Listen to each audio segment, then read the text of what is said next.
Hi friend, thank you so much for joining. If you're new here, my name is Morgan and I'm super passionate about producing, growing, and harvesting as much of my own food as possible. And with that comes a lot of gardening. It is currently the middle of January, and so it's time for us to start planning what we want the garden to be come the spring. Right now, it's really important to make sure we have all of the seeds we need. I did already place my order for seeds this year, but I kind of just did it based off of memory. I didn't go back to my old seeds. I just ordered based off of what we used a lot of last year. And so I'm gonna go through, organize all of the seeds, see what we have, make sure we don't have any old seeds in the mix. And then I'm gonna figure out what seeds we're missing and when I need to start planting the actual seeds to make sure that we're getting some of the seeds growing indoors in order to be as successful as possible come the spring. So I am in zone 5A. I'm located in Wyoming. And so with that, our last frost date is May 31st, and our first freeze date is early September, maybe early to middle September. So we don't actually have that long of a growing period. Therefore, it's super important for me to make sure that I'm starting kind of the slower plants, peppers, tomatoes, that type of thing indoors in order to make sure that the plants are big enough so they can go outdoors. That way the plants are bigger, they have to take less time outdoors, and we can really just get that jump start on them before the season of outside growing actually begins. So today I'm gonna walk you through how I organize my seeds, really inventory them, and then I'm gonna show you how we decide when to start seeds indoors. I know that can always be a daunting task. It's always so hard to decide when to do it, but I'm gonna show you the process that works really well for me. And then we can talk about how to know which seeds need to start indoors, when we're gonna take these plants outdoors, and we can really go from there. So with that, let's jump into all of the seeds and I'll walk you through what I currently have and any gaps that I see in the seeds. So here's a look at all of the seeds we currently have.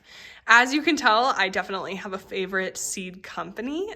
It's called Territorial Seeds, and I've just had really great luck with them. I've never had any issues with any of the seeds, and so I just kind of go along the lines of stick with what you know, and I always order from them. So the two left side columns here and here are our 2020 seeds. These are getting pretty old. So these are seeds that I'm going to focus on really using up this year to make sure we're not wasting them. The next half row, that is my 2022 seeds. And those are the seeds that I'm also going to use up as quickly as possible, but it's not a huge rush. And then these three columns are 2022 seeds. As you can see, we have a really good emphasis on peppers and tomatoes and onions. Those are all things we love. And that's one of my next tips is make sure you're only buying seeds of food that you actually enjoy. For example, if you don't really love kale, don't think that you're gonna grow kale and it's gonna be a great success. I promise you, as the gardening season gets crazy and gets stressful and you get tired, a lot of those things are just gonna fall. And so make sure that you're using your space up with crops that you're actually going to enjoy and actually eat on a day-to-day basis. So now that I have all of my seeds inventoried, the next thing I'm going to do is go through and make sure that the seeds I have are seeds that I'm actually going to use and pull out any that I don't want to use this year. For example, last year I had a really hard time with cabbage. We live on a bunch of land, and so there's a lot of open space, and there's also a lot of ag around here. And so with that comes a ton of grasshoppers. So I just had like 10 cabbage plants and Brussels sprout plants get wiped out by all of the grasshoppers.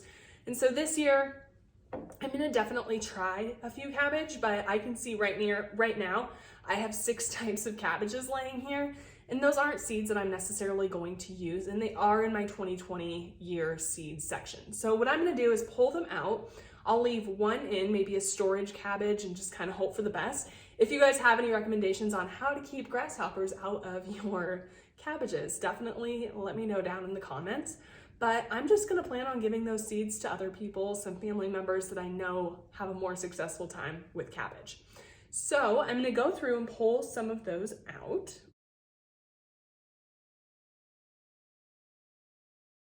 So now that that's done, the next thing I'm gonna do is go through and pull out the duplicates. Because I wanna make sure I'm using my 2020 and 2021 seeds first, I'm gonna find any duplicates that I have in 2022 and get those pulled out. One thing that's super important to note is I'm not going to pull out like items, I'm gonna pull out exact items. So an example of that is, I see here in 2020, I have Honey Bear Acorn Squash, and I see here in my 2022 pile, I have Honey Bear Acorn Squash.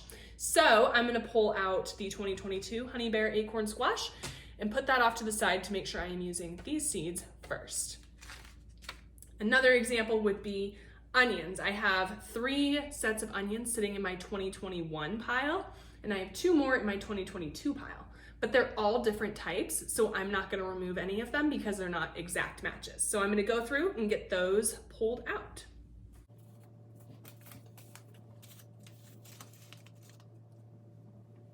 So I'm actually pretty proud of myself. I only had 3 duplicates, and for not looking at any of the seeds before ordering, that's pretty good. The duplicates were Honey Bear Acorn Squash, dill, and parsley. So I feel fine about getting all of those used in a good time manner, and so no problem there. I'm gonna set those aside, and if I run out of the older seeds, I now have some of these seeds that I can add in this year. Next, we're gonna go through how I know which seeds I need to start indoors and which seeds need to start outdoors. The seeds that start indoors, it's super important that we're getting their timing right to make sure that the plants aren't too small or too big before they go outside. So as I'm looking at this, I'm keeping that, May 31st date in my head, knowing that these plants need to go maybe a week before, maybe a week later, but right around that time to make sure that they're big enough. So I'm gonna take you now and show you how I kind of plan all of that out. So one way you can tell whether you need to start a seed indoor or outdoors is by looking at the Farmer's Almanac. They actually have a website that you can just put in your zip code, and it'll tell you all of the plants and when the exact dates they're recommending you should start them are. But what I've found actually works really well for me, and one thing I love about these territorial seeds, is you can actually just look on the back of the packages. So here I have a tomato and a bean. You probably guessed it, the tomato needs to start indoors, the beans do not. The way I know that is I look at the back of the bag, and you can see here it says at that top, indoor sowing starts 6 to 8 weeks before anticipated transplant date. If you look at the back of the beans, it says indoor sowing not recommended. So I know I need to start these outdoors, and I know I need to start these tomatoes indoors. The next thing that's important to look at is the actual date that you need to start the seeds. So these tomatoes, again, were 6 to 8 weeks, but if I pick up an example like this peppercini, it is a start date of 8 to 10 weeks before anticipated. So next I'm gonna go through, and these are all of the seeds I'm planning on using. So I'm gonna go through and categorize them all by start date. Okay, so I got these all categorized. And I did them in order. So this pile is the 3 to 4 weeks before anticipated transplant date. These are 4 to 6 weeks before. And then this pile is 8 to 10 weeks before. So that's why it's so important that you're really planning ahead, because if you're ordering seeds in March and you need to get these going 8 to 10 weeks before your anticipated transplant date, it can get a little bit hard and you don't want to fall behind before you've even began your gardening. Then I have onions. These are a little bit finicky. You can definitely start them indoors, and I did start them indoors last year and had really great success with it. I believe I started these probably about 2 months before my anticipated transplant date last year, and that worked out really well. What's nice about these is if they start getting to be too big, all you have to do is just cut them down, like cut down the green part, so that when you transplant them, you only want that green to be about 3 to 4 inches. And so they can get a little bit bigger, and it's not really a big deal since you can just cut them down. That way the plant is focusing more on the root growth and less on the green growth. And then in this pile here, these are all of the seeds that I will just be planting directly. So your beans, carrots, corn, that type of thing. One thing I did a lot of was beets last year, and I love beets, but I have so many beets that have been preserved, pickled. A lot of them are frozen. I have some down in wood chips actually in our cold room.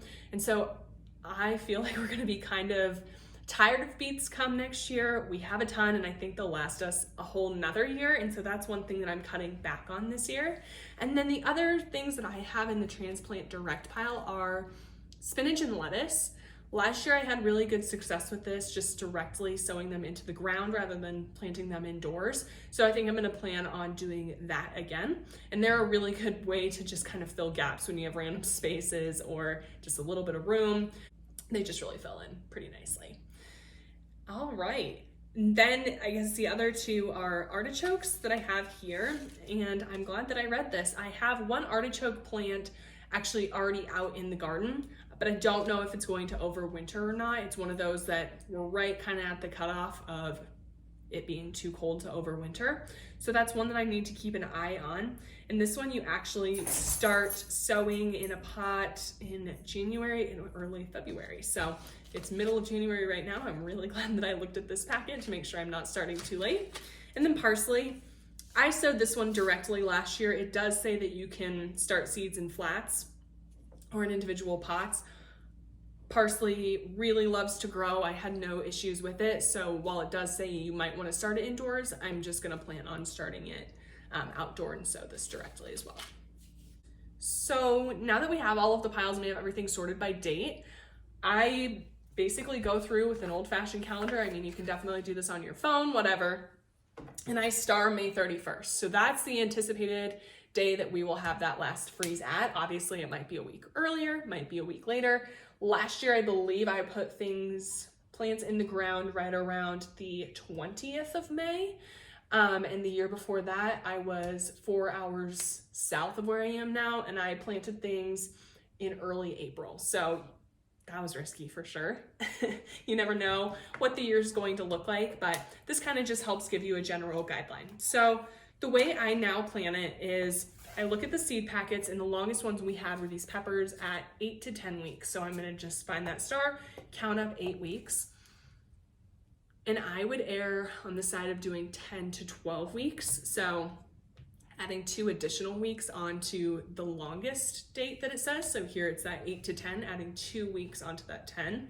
The reason for that is because I'm using some older seeds, I need to make sure that I have enough time so that if the seeds aren't working, they're not sprouting, I still can get new seeds or use some of my new seeds and plant them.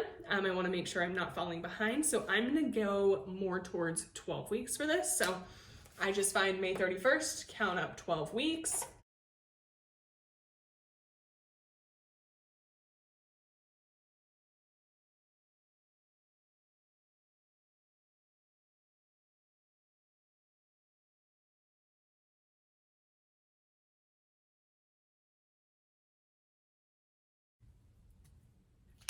So let me show you what I did.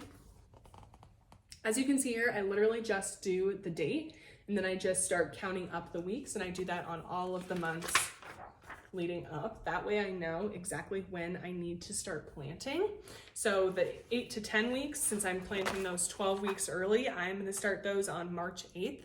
Honestly, I might start them a little bit earlier. I always get way too excited and I can't wait. So we'll see, but I know March 8th is for sure the last date that I'm going to be planting those.